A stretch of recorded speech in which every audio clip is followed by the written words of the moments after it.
tady volagory fafanalantsorisory tena tambatry ny tola no vo izy ny fiaramonina mampianatra kionga mananatra tanora miaino ny olombe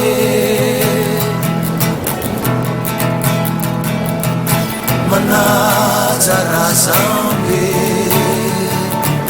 tsavony ny matra tsy adinon'ireo adala kalony ny fahelena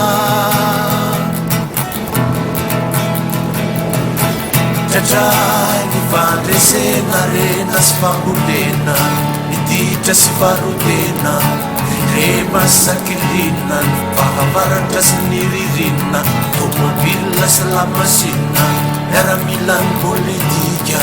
niady ny setrasetra tsisy fetrany etsetretsetra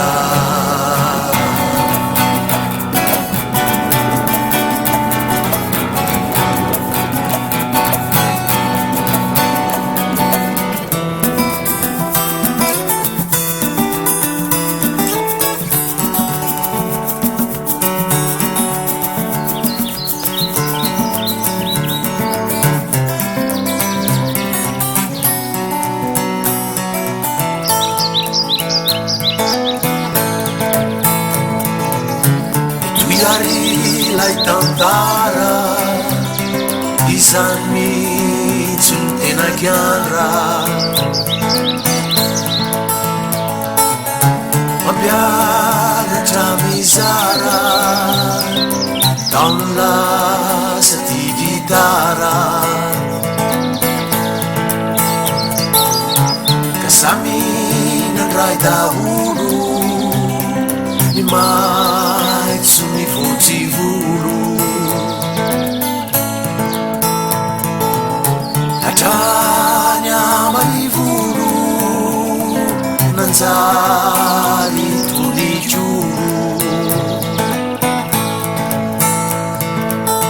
vazony ny fanantenana sarainy ny fihavanana toriny ny fivavahana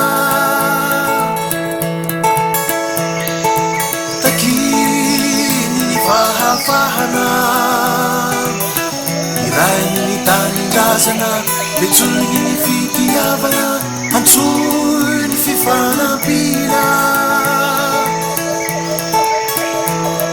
tratray ny firaisankina mifofeny faririna misento ny fahorina ny voninkazo voankazo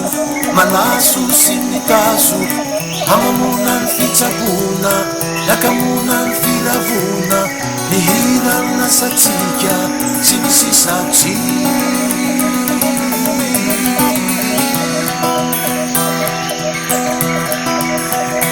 votanisa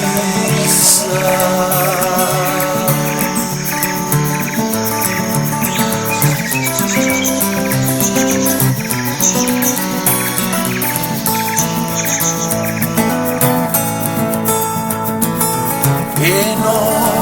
nosraula eno naskulamtulna aisena letsibe kutu itsufsu tina ambazudu